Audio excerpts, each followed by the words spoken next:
CPIയുടെ sitting MLAയും നാട്ടിലെ കരുത്തുറ്റ ജനപ്രതിനിധിയുമായിരുന്ന CC Mukundan BJPയിലേക്ക് ചേർന്നതിന് പിന്നാലെ കേരള രാഷ്ട്രീയത്തിൽ വലിയ തോതിലുള്ള കൂടുമാറ്റങ്ങളാണ് ഇപ്പോൾ സംഭവിച്ചുകൊണ്ടിരിക്കുന്നത്. BJP ജില്ലാ കമ്മിറ്റി ഓഫീസായ നമോഭവനിലെത്തി BJPയുടെ സംസ്ഥാന ഉപാധ്യക്ഷൻ AN രാധാകൃഷ്ണനിൽ നിന്നാണ് അദ്ദേഹം അംഗത്വം സ്വീകരിച്ചത്. പാവപ്പെട്ടവന്റെ ഉന്നമനത്തിനായി പ്രവർത്തിക്കുന്ന പ്രസ്ഥാനമാണെന്നാണ് BJPയെ മുകുന്ദൻ വിശേഷിപ്പിച്ചത്. എന്നാൽ ഈ രാഷ്ട്രീയ ഭൂകമ്പത്തിന് പിന്നാലെ കോൺഗ്രസ് പാളയത്തിൽ നിന്നും വലിയൊരു കൊഴിഞ്ഞുപോക്കുണ്ടായിരിക്കുന്നതും UDFനെ ഞെട്ടിച്ചിരിക്കുകയാണ്. KPC സെക്രട്ടറി തൊടിയൂർ രാമചന്ദ്രൻ BJPയിൽ ചേർന്നാണ് ഇതിന്റെ ഏറ്റവും പ്രധാനപ്പെട്ട കാര്യം. BJP സംസ്ഥാന അധ്യക്ഷൻ രാജീവ് ചന്ദ്രശേഖറിൽ നിന്നാണ് അദ്ദേഹം അംഗത്വം സ്വീകരിച്ചതും. കരുനാഗപ്പള്ളി നിയോജക മണ്ഡലത്തിൽ അവിടെ UDF ചെയർമാൻ സ്ഥാനം രാജിവെച്ചതിന് പിന്നാലെയാണ് തൊടിയൂർ രാമചന്ദ്രൻ തന്റെ രാഷ്ട്രീയ നിലപാട് വ്യക്തമാക്കിയിരിക്കുന്നത്.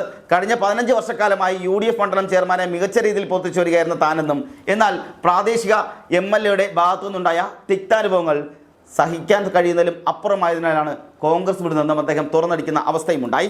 മുതിർന്ന നേതാക്കൾ ഇടപെട്ട് അന്യ ചർച്ചകളെല്ലാം ശ്രമിച്ചെങ്കിലും തൊടിയൂർ രാമചന്ദ്രൻ തന്റെ തീരുമാനത്തിൽ ഉറച്ചു നിൽക്കുകയാണ് ഉണ്ടായത്. കോൺഗ്രസിന് പുറമെ CPMൽ നിന്നും NCPയിൽ നിന്നും പ്രമുഖരെല്ലാം BJPയിലേക്ക് എത്തിയിട്ടുമുണ്ട്.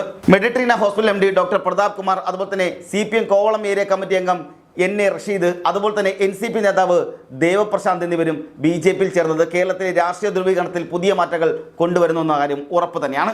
CC മുകുന്ദന്റെ രാഷ്ട്രീയ ചൂടുമാറ്റത്തിന് പിന്നിൽ CPI നേതൃത്വത്തിലുള്ള കടുത്ത അമർഷവും അവഗണനയുമാണെന്നും പ്രധാന കാരണമായി അദ്ദേഹം ചൂണ്ടിക്കാട്ടുന്നത്. നാട്ടികയിൽ അദ്ദേഹം അവിടെ MLA നിലനിന്ന സമയത്ത് അല്ലെങ്കിൽ MLA എന്ന നിലയിൽ താൻ നടത്തിയ വികസന പ്രവർത്തനങ്ങൾ ജനങ്ങൾക്കറിയാമെന്നും എന്നാൽ പാർട്ടി തനിക്ക് അർഹമായ പരിഗണന നൽകിയില്ലെന്നുമാണ് അദ്ദേഹത്തിന്റെ പ്രധാന ആരോപണം.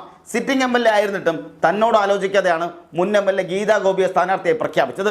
CPIയുടേത് പേയ്മെന്റ് സീറ്റാണെന്ന ഗുരുതരമായ ആരോപണം അദ്ദേഹം ആവർത്തിച്ച് പറയുകയും ചെയ്യുന്നുണ്ട്. പാർട്ടി ആവശ്യപ്പെട്ട തുക നൽകാൻ കഴിയാത്തത് കൊണ്ടാണ് തനിക്ക് സീറ്റ് നിശ്ചയിച്ചതെന്നും പണം നൽകാൻ ശേഷിയുള്ളവർക്ക് മാത്രമാണ് പാർട്ടിയിൽ ഇപ്പോൾ സ്ഥാനമുള്ളതെന്നും മുകുന്ദൻ തുറന്നടിക്കുന്ന സാഹചര്യമുണ്ടായി.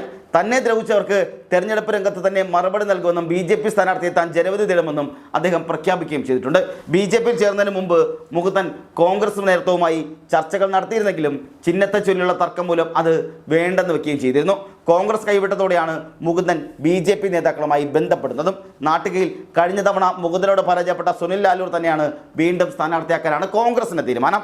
മുകുന്ദൻ വിമതനായി മത്സരിക്കുന്നത് CPIയുടെ വോട്ടുകൾ ഭിന്നിപ്പിക്കുമെന്നും അതുവഴി UDFന് വിജയിക്കാമെന്നുമായിരുന്നു കോൺഗ്രസ് നേതാക്കൾ കണക്ക് കൂട്ടുന്നത്. എന്നാൽ മുകുന്ദൻ BJP പാളത്തിലെത്തിയത് മത്സരത്തിന്റെ സ്വഭാവം തന്നെ മാറ്റി എഴുതിയിരിക്കുകയാണ്. ആദ്യം നമുക്ക് CC മുകുന്ദന്റെ BJPയിലെ മെമ്പർഷിപ്പ് എടുക്കുന്ന ദൃശ്യങ്ങളൊന്ന് കണ്ടുവരാം.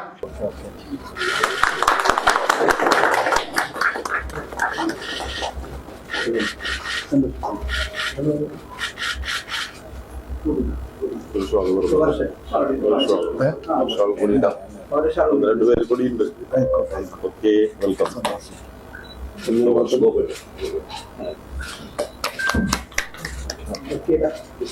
നല്ല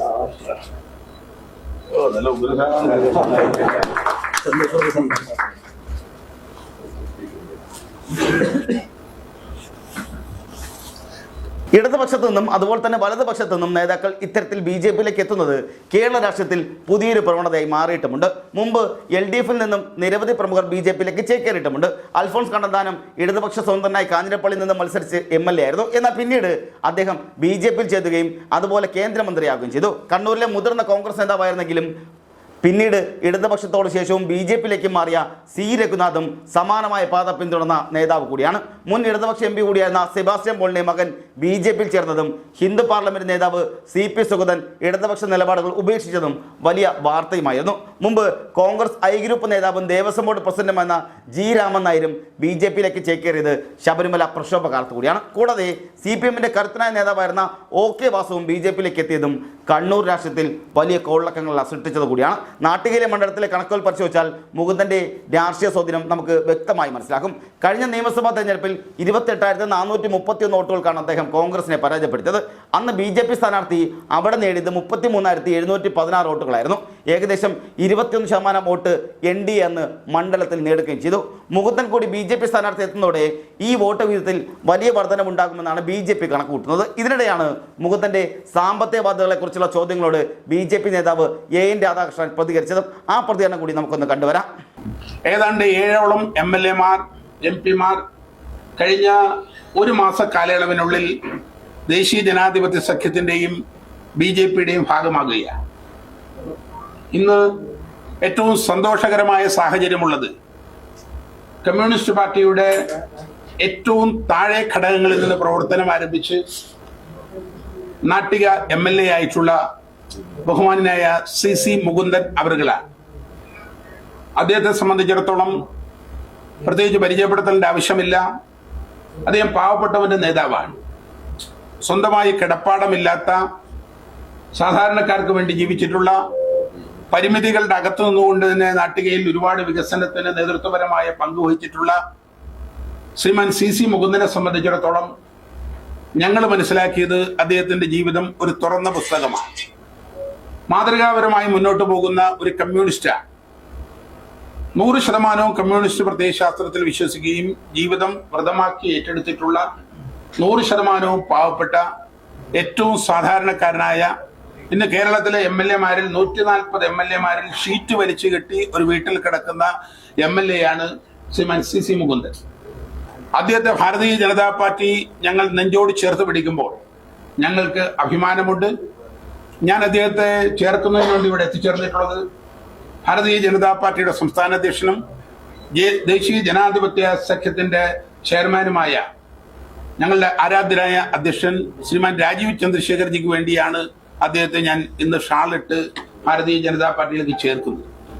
അദ്ദേഹത്തിന്റെ കുടുംബത്തിൽ അദ്ദേഹത്തിന്റെ പ്രിയതമ, അദ്ദേഹത്തിന്റെ ഭാര്യ ശ്രീമതി രാധിക പഞ്ചായത്ത് വൈസ് പ്രസിഡന്റ് ആയിരുന്നു. കുടുംബം മുഴുവൻ കമ്മ്യൂണിസ്റ്റാണ്. കമ്മ്യൂണിസ്റ്റ് പാർട്ടിയുടെ ഈറ്റില്ലമായ അന്തിക്കാട് നിന്നാണ് അദ്ദേഹം വരുന്നത്. തീർച്ചയായും അത്ഭുതകരമായ രാഷ്ട്രീയ മാറ്റത്തിന് നാട്ടിക തുടക്കം കുറിക്കും. കേരള രാഷ്ട്രീയത്തിലെ ഒരുപാട് പ്രഗത്ഭരായ ആളുകൾ ഈ വരാൻ പോകുന്ന ദിവസങ്ങളിൽ ചേരാൻ പോകുന്ന ആളുകളുടെ പ്രേരണാ സ്രോതസ്സായി അദ്ദേഹത്തെ ശ്രീമാൻ മുകുന്ദൻജിയെ ഞാൻ കാണുകയാണ്. ആളുകളുടെ കടം തീർക്കുന്ന പാർട്ടിയല്ല BJP എന്നായിരുന്നു. വികസന കാഴ്ചപ്പാടുകൾ മുൻനിർത്തിയാണ് താൻ ഈ തീരുമാനമെടുത്തെന്നും മുകുന്ദൻ ആവർത്തിച്ച് പറയുന്ന സാഹചര്യമുണ്ടായി. തൃശ്ശൂർ ജില്ലയിലെയും കൊല്ലം ജില്ലയിലെയും ഈ പുതിയ സംഭവ വികാസങ്ങൾ കേരളത്തിലെ വരാനിരിക്കുന്ന തെരഞ്ഞെടുപ്പുകളിൽ വലിയ സ്വാധീനം ചെലുത്താൻ സാധ്യതയുമുണ്ട്. കോൺഗ്രസിലെയും CPM-ലെയും പ്രമുഖ നേതാക്കൾ ഒരുമിച്ച് BJP-യിലേക്ക് എത്തുന്നത് അണികൾക്കിടയിൽ വലിയ ആശയക്കുഴപ്പമുണ്ടാക്കിയിട്ടുമുണ്ട്. തൊടിയൂർ രാമചന്ദ്രനെ പോലുള്ള 15 വർഷത്തെ പ്രവർത്തന പരിചയമുള്ളൊരു UDF ചെയർമാൻ പാർട്ടി വിടുന്നത് കരുനാഗപ്പള്ളിയിലെ വോട്ട് ബാങ്കിൽ വലിയ വിള്ളലുണ്ടാക്കുകയും ചെയ്യും. അതുപോലെ തന്നെ മുകുന്ദന്റെ കൂടുമാറ്റം നാട്ടികയിലെ CP വോട്ടുകളെയും കൃത്യമായും അസാരമായും ബാധിക്കുകയും ചെയ്യും. ഇരു മുന്നണികളും അഴിമതിയിലും ഗ്രൂപ്പ് പോരിലും മുഴുകിയിരിക്കുകയാണെന്നും BJP മാത്രമാണ് വികസനത്തിന് ഊന്നൽ നൽകുന്നതെന്നും നേതാക്കളെല്ലാം ഒരുപോലെ അവകാശപ്പെടുകയും ചെയ്യുന്നുണ്ട്. നാട്ടികയിലെ വോട്ടർമാരും കരുനാഗപ്പള്ളിയിലെ വോട്ടർമാരും ഈ രാഷ്ട്രീയ അഴിച്ചുപണിയെ എങ്ങനെ സ്വീകരിക്കുമെന്നത് വോട്ടെണ്ണി കഴിയുമ്പോൾ മാത്രമേ അറിയാൻ സാധിക്കുള്ളൂ. അഴിമതിക്കും സ്വജനപക്ഷപാതത്തിനുമെതിരെ ശബ്ദമുയർത്തിയെന്ന് അവകാശപ്പെടുന്ന മുകുന്ദനും തൊടിയൂർ രാമചന്ദ്രനും BJP-യുടെ രാഷ്ട്രത്തിൽ എത്രത്തോളം ഇഴുകിച്ചേരുമെന്നതും കേരളം ഉറ്റുനോക്കുന്ന കാര്യം കൂടിയാണ്. വരും ദിവസങ്ങളിൽ കൂടുതൽ നേതാക്കളുടെ പേരുകൾ ഈ പട്ടികയിലേക്ക് ചേരുമെന്ന സൂചനകളാണ് രാഷ്ട്രീയാന്തരീക്ഷം നൽകുന്നതും. കേരളത്തിലെ ഇരു മുന്നണികൾക്കും ശക്തമായ വെല്ലുവിളി ഉയർത്തിക്കൊണ്ട് BJP മൂന്നാം ശക്തിയായി മാറുന്ന കാഴ്ചയാണ് ഇപ്പോൾ ദൃശ്യമാകുന്നത്. കാരണം അവരുടെ ഇവിടെ ഇപ്പോൾ തെരഞ്ഞെടുപ്പിന് സുസജ്ജമായിരിക്കുകയാണ് BJP. അതുകൊണ്ട് തന്നെ അവർ കൃത്യമായി പ്ലാനിങ്ങോട് കൂടി തന്നെയാണ് അവർ മുന്നോട്ട് പോകുന്നത്. അതുകൊണ്ട് തന്നെ ഇത്തവണ കേരളം പിടിക്കുമെന്ന ഉറപ്പിൽ തന്നെയാണ് രാജീവ് ചന്ദ്രശേഖറും അതുപോലെ തന്നെ സംസ്ഥാനത്തെ BJP നേതാക്കളും.